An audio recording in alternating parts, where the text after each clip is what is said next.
Peygamber sallallahu aleyhi ve selleme atfedilen hurmalıklara diktikleri ağaçların birden büyümesi,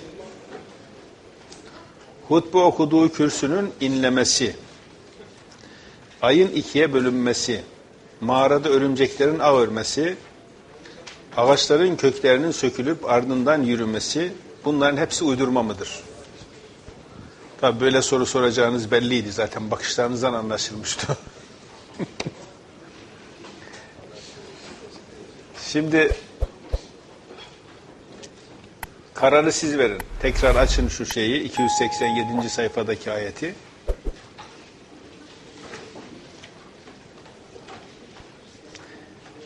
Ne diyor Allahü Teala burada?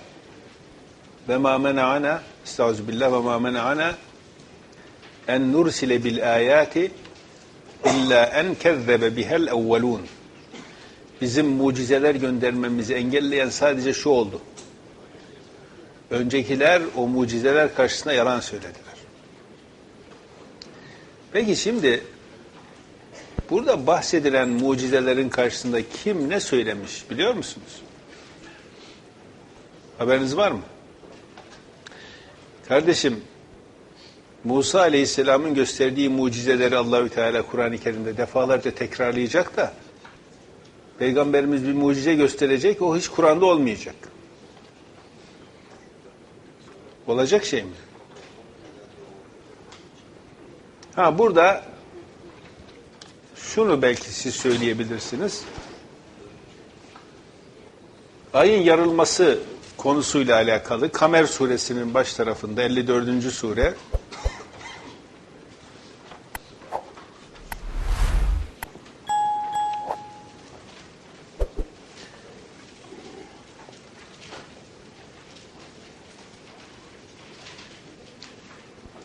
Bismillahirrahmanirrahim.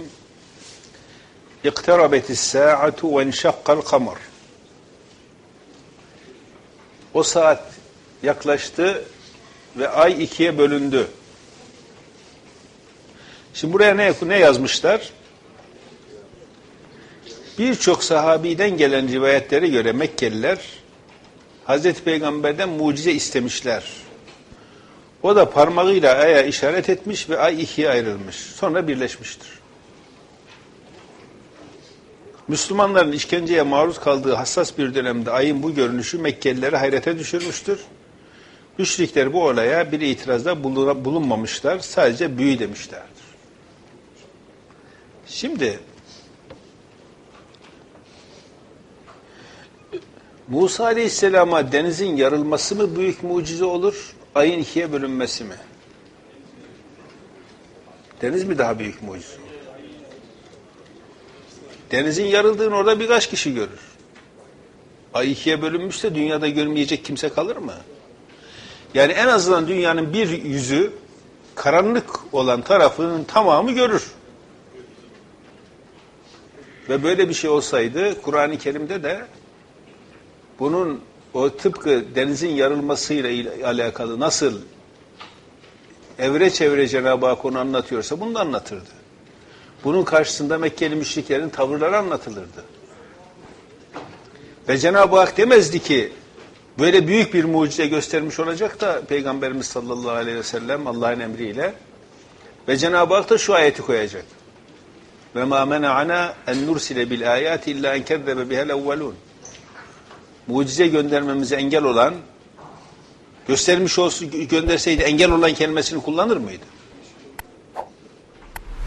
Öncekilerin onu yalanlamasından başkası değildir diyor.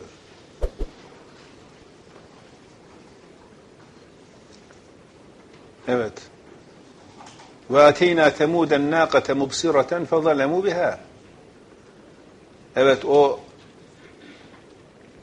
nakayı, o deveyi gerçeği gösteren bir mucize olarak, Salih Aleyhisselam peygamberliğini gösteren bir mucize olarak verdik. Ama onlar onun karşısında zalimlik yaptılar, onu öldürdüler. Ve mâ nursilü bil âyâti illâ takfîfe, ayetleri sadece korkutmak için göndeririz. İşte mucizeler geldikten sonra inanmayanlar Allah ne yapıyor?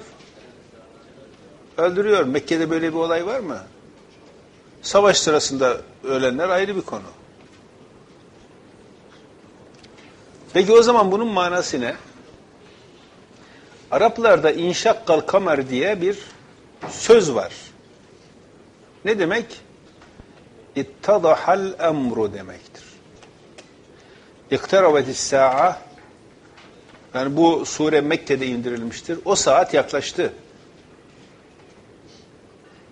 Yani Cenab-ı Hak Peygamber Efendimiz'e ve müminlere başarı sözü vermiyor mu birçok ayet-i kerimede? O saat yaklaştı. Ve enşakkal kamar, her şey bütünüyle ortaya çıktı.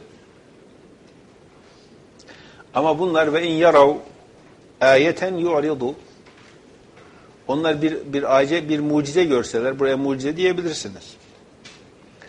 Yüz çevirirler ve yekulu şöyle derler, sihrun müstemir, devam eden bir sihir. Görseler böyle derler. Görseler böyle derler diyor. Gördüler böyle dediler diyor mu?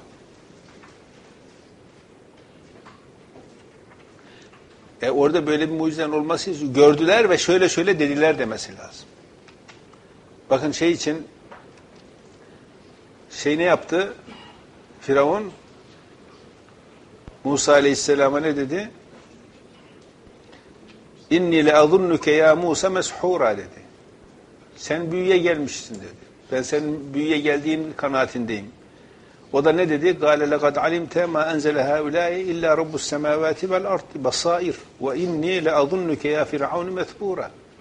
Çok iyi biliyorsun ki bunu gökleri ve yeri yaratan basiret olarak göndermiştir. Ben de senin kaybettiğini görüyorum. O kanaatteyim dedi. Şimdi burada görseler şöyle derler diyor. Gördüler şöyle dediler demesi gerekir değil mi?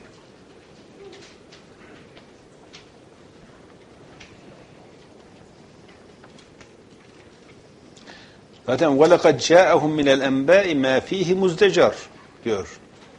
Onlara bir takım haberler gelmiştir. Onun içerisinde bunları engelleyecek olan da vardır. Yani önceki peygamberlerin başına gelenleri, önceki peygamberler inanmayanların başına gelenleri görüp de ibret alın. İşte ibret alacağınız şeyler de vardır. Evet, şimdi diğer bakayım. Peygamber Efendimizin bir avuç toprak alıp düşmanların gözüne atması, ordunun bozulması mucize değil midir? Şimdi bununla ilgili bir ayet-i kerime. Evet. Burada mesela 178. sayfada Enfal suresinin 17. ayetinde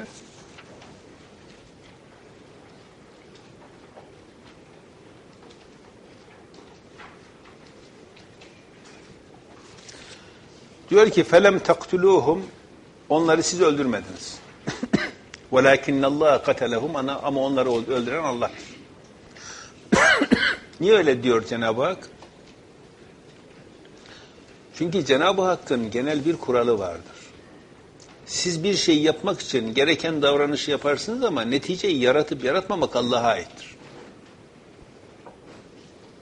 Siz sadece gerekli sebepleri yaparsınız. Sonuç Cenab-ı Hakk'a aittir. Allah o sonucu yaratmazsa netice olmaz. Bütün her şey böyledir. Onları öldüren sen değilsin, Allah öldürmüştür.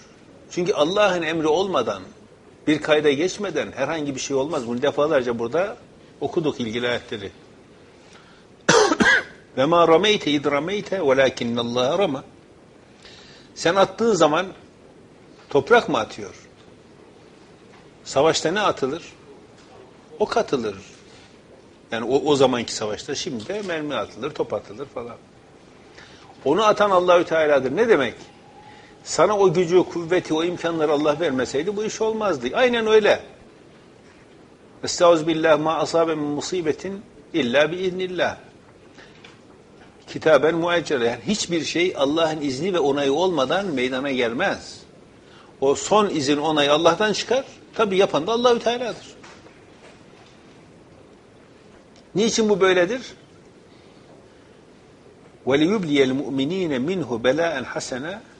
Bundan dolayı Allah müminleri güzel bir imtihandan geçirsin diyedir. İnnallâhe semî'un alîm. Allah işitir ve bilir. Yani madem Cenab-ı Hak bunlar hepsi her şeyi öldürüyor, daha niye müminler buraya geliyor? Yok, öyle değil. Siz gerekeni yaparsınız, neticeyi Allah yaratır. Gerekeni yapmazsanız bir şey yok. Şimdi bu bir mucize olsaydı ne olacaktı? Gene bir basiret kelimesinin geçmesi gerekirdi. Yani bununla gerçekleri görmeniz içindir diyor. Halbuki burada imtihan içindir diyor.